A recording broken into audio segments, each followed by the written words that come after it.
kerjasama dan memiliki kepekaan sosial serta kepedulian terhadap masyarakat dan lingkungan. Yang berikutnya menunjukkan sikap bertanggung jawab atas pekerjaan di bidang keahliannya secara mandiri. Yang berikutnya menginternalisasikan semangat kemandirian, kejuangan, dan kewirausahaan, dan menguasai konsep dan teori pendekatan pembelajaran, metode pembelajaran, teknik dan praktik pembelajaran, model pembelajaran, serta penggunaan media dalam pembelajaran. Capaian pembelajaran mata kuliah mampu membuat bisnis plan serta menjadi seorang wirausaha yang kreatif dan inovatif. Komposisi penilaian, tugas individu atau kelompok 20%, partisipasi kelas 15%, UTS 20%, tugas ahli 15%, dan UAS 30%. Selamat pagi anak-anak. Gimana kabar kalian hari ini? Saya mengharapkan juga seperti itu ya yang kalian dapatkan di pagi hari ini, bahwa pada kalian siap untuk menerima perkuliahan kita di minggu kedua ini. Ya, baik. Mungkin minggu ini saya akan melanjutkan tentang materi kita kemarin tentang motivasi diri sendiri dalam mewujudkan diri. Ya, tapi sebelumnya saya minta ketua kelas mungkin bisa bikin kita dalam doa. Silakan.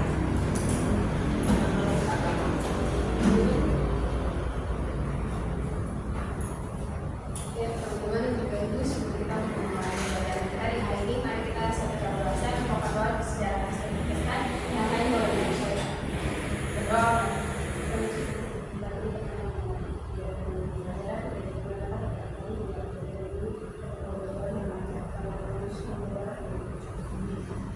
Berdoa selesai. Ya, terima kasih ketua. Baik. Tapi sebelum saya melanjutkan perkuliahan, mungkin lewat ketua kelas saja, ya, saya akan memberikan absen, ya, secara bergilir. Nanti setelah perkuliahan akan saya cross-check kembali. Baik, kalian mungkin masih ingat materi kita kemarin di minggu lalu? Masih Bu? Ada yang mau ikut ini? Silakan.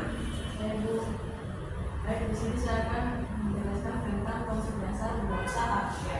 Yang maksud itu adalah wirausaha adalah seseorang yang mampu melihat dan menciptakan peluang usaha dan berani mengambil risiko serta memiliki kemampuan untuk mengelola usaha secara optimal dan kemajuan usahanya.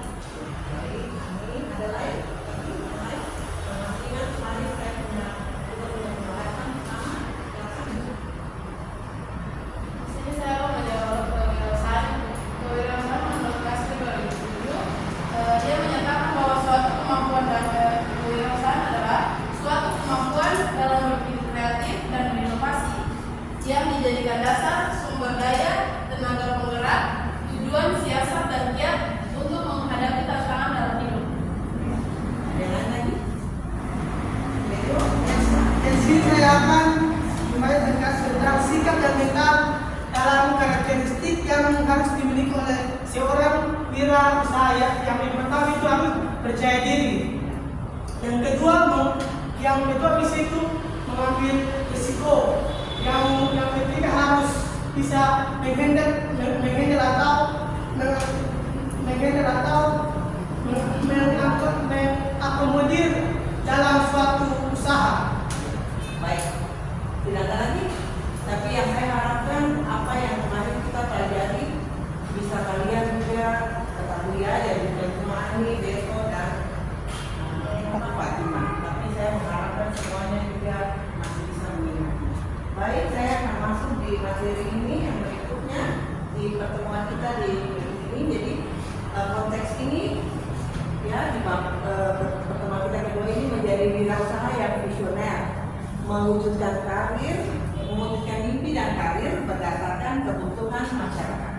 Ya, oke. Ya, topiknya yang akan kita pelajari bisa kalian lihat di sini. Ya, menjelaskan pentingnya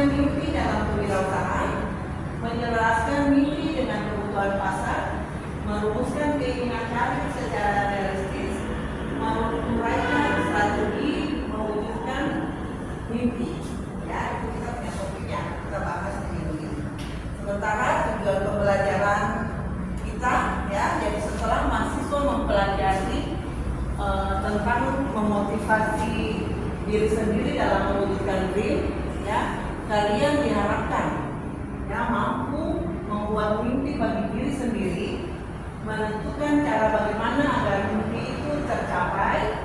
Yang ketiga, menggabungkan antara mimpi dengan realitas kebutuhan masyarakat. Dan keempat, merumuskan apa yang menjadi keinginan dalam karir untuk diri sendiri. Ya, oke, saya mau tanya dulu kalian. Kalian pernah bermimpi? Pernah? Ya. Mimpi yang kalian biasanya bangun nih, kalian pasti berpikir saya ini mimpi apa ya? Mimpi buruk atau mimpi bahagia? Pernah? Stella, kamu pernah bermimpi tentang apa?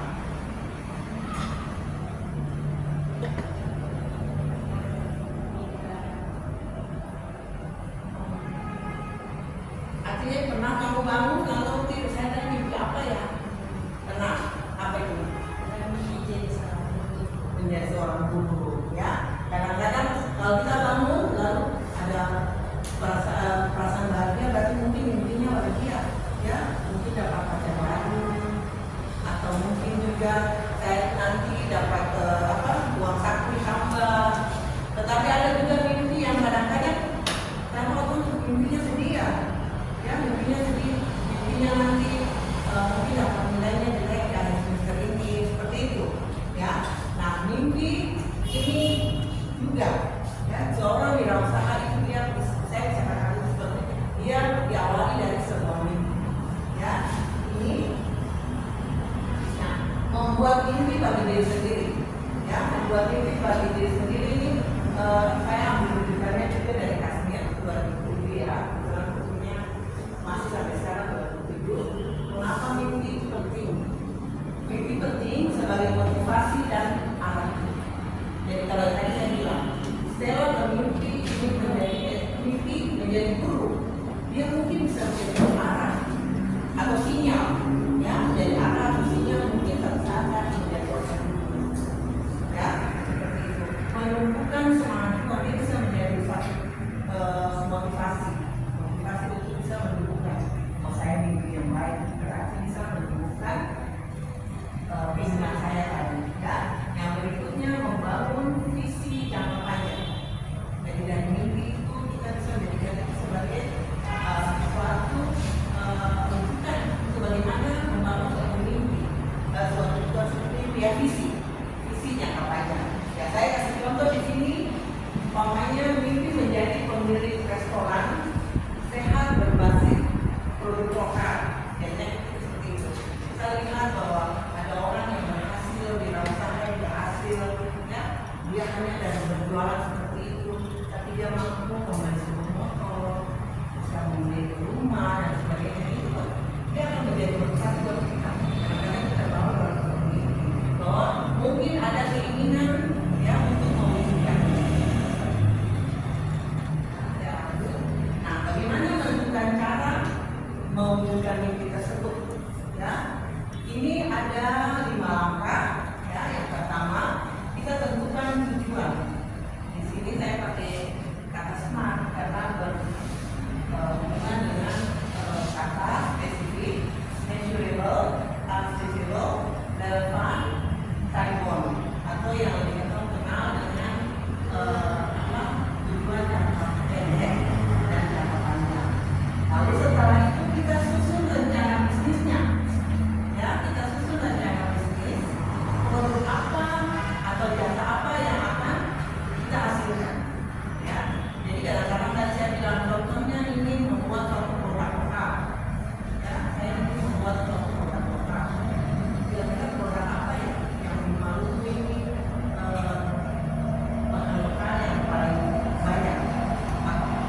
bahwa kita harus ada dalam satu langkah evaluasi. Produk yang kita hasilkan ini kita evaluasi dulu. Apakah memang dia diterima oleh masyarakat atau tidak? Ya, kalau memang dia tidak diterima, mungkin saja ada kekurangan dari produk kita. Ya, nah itu yang kita harus evaluasi. Kita akan buat itu dan akan berlaku secara terus-menerus, bukan hanya sekali.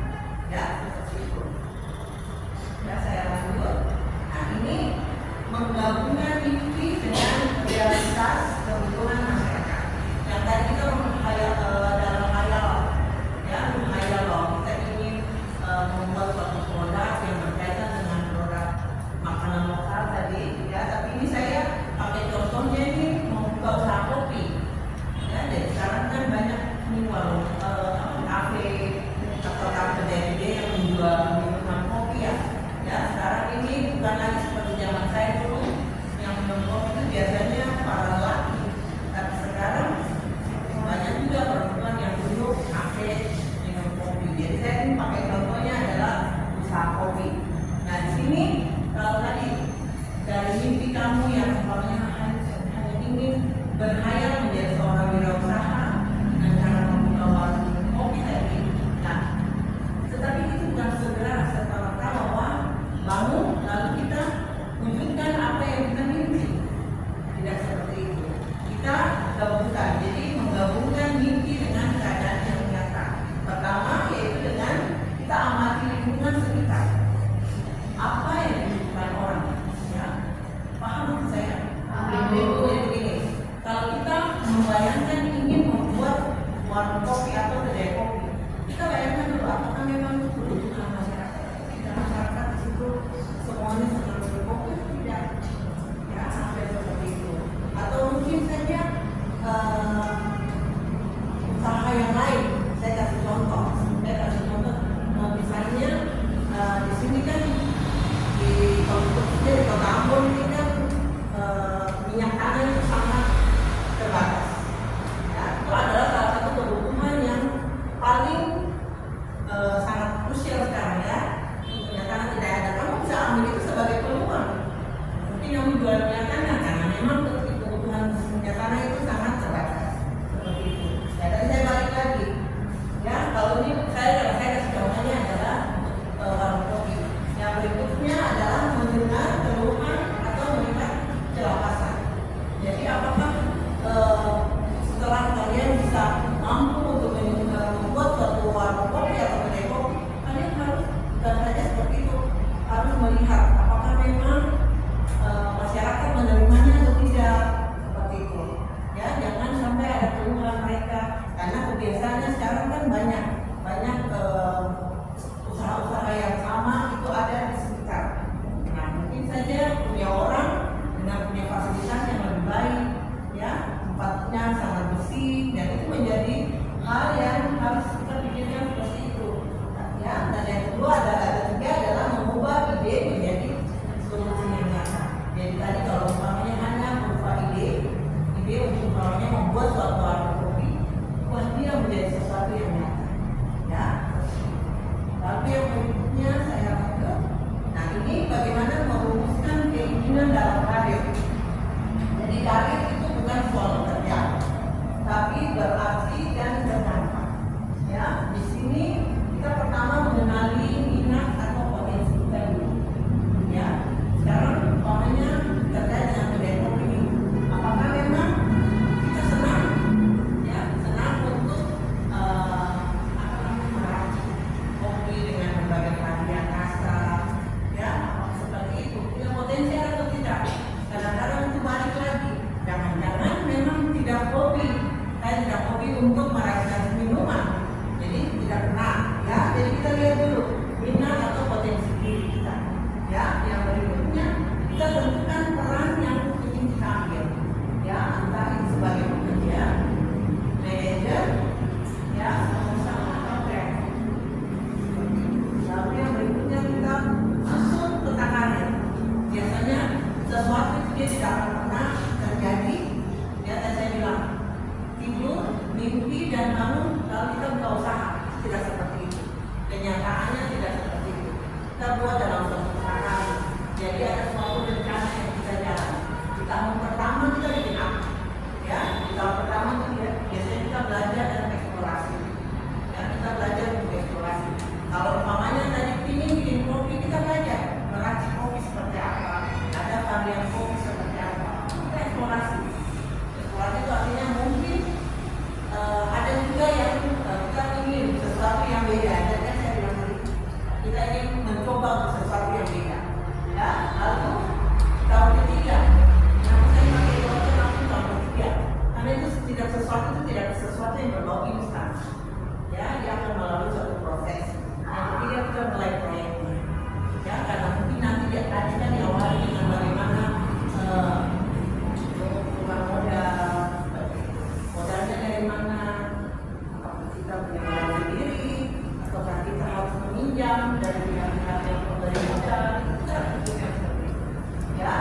dia akan ada dalam tahap stabil.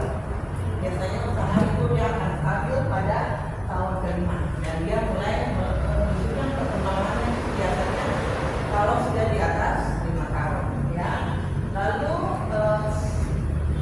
ada biasanya kalau pengusaha dia sudah ada di level tahun ke-10 itu sudah dikatakan sebagai pengusaha yang memang berhasil, ya, karena biasanya dia akan juga menjadi inspirasi bagi orang lain untuk bisa membuka usaha yang sama, ya.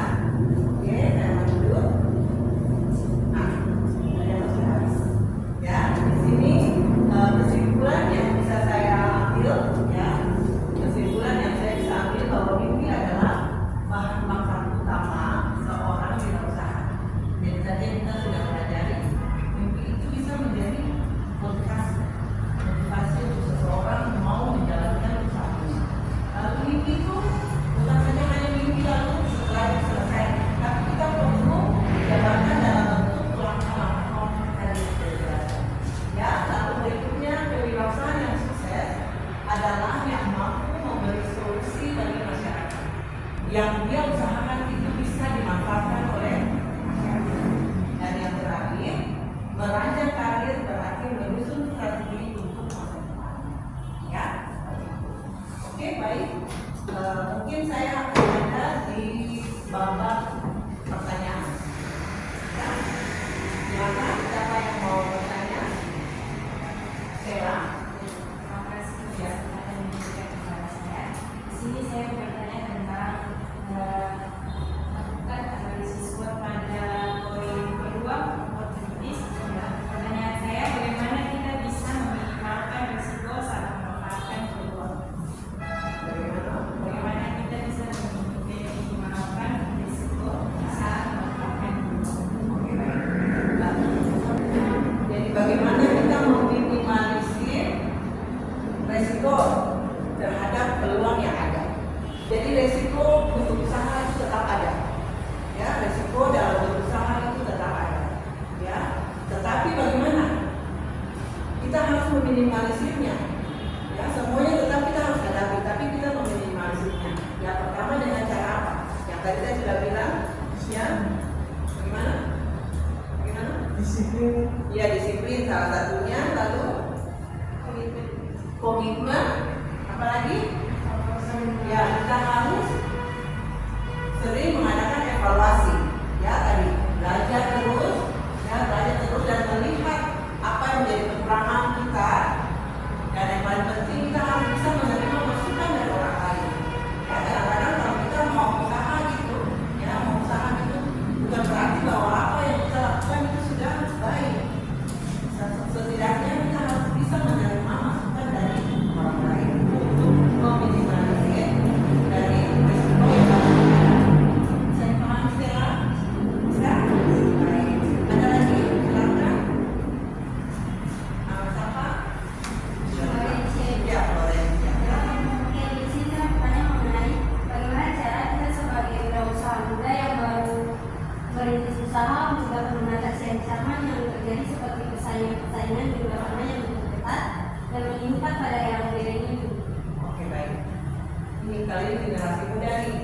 Kalau kalian diperhadapkan dengan situasi seperti itu, adanya persaingan, ingin melakukan usaha, ya, tapi banyak persaingan. Tadi saya masih jelaskan deh. Kalau umpamanya ada persaingan seperti itu, kira-kira harus gimana? Ada yang mau bantu? Kalian ingin melaksanakan usaha, tetapi di luar sana banyak persaingan. Tadi kan saya sudah bilang, kadang-kadang yang kita buat itu ada orang lain yang melakukan hal sama dengan produk atau jasa yang sama. Nah, kita bikin bagaimana supaya bisa bersaing? Melihat keunggulan dari produk tersebut. Ya, ya, salah satunya melihat kita bisa menunjukkan keunggulan dari produk kita. Ya, kita bisa menunjukkan keunggulan dari produk kita. Ada lagi? Ya, kualitas produk harus kita jaga. Ya, walaupun di luar sana mungkin ada banyak kedai-kedai kopi atau kafe, tapi kalau kita bisa menjaga kualitas produk kita, ya bisa saja mungkin kita bisa bersaing dengan pesaing yang lain. Ada lagi? Apa lagi? Ya,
dua jenis tugas. Nanti minggu depan sebelum kita mulai di awal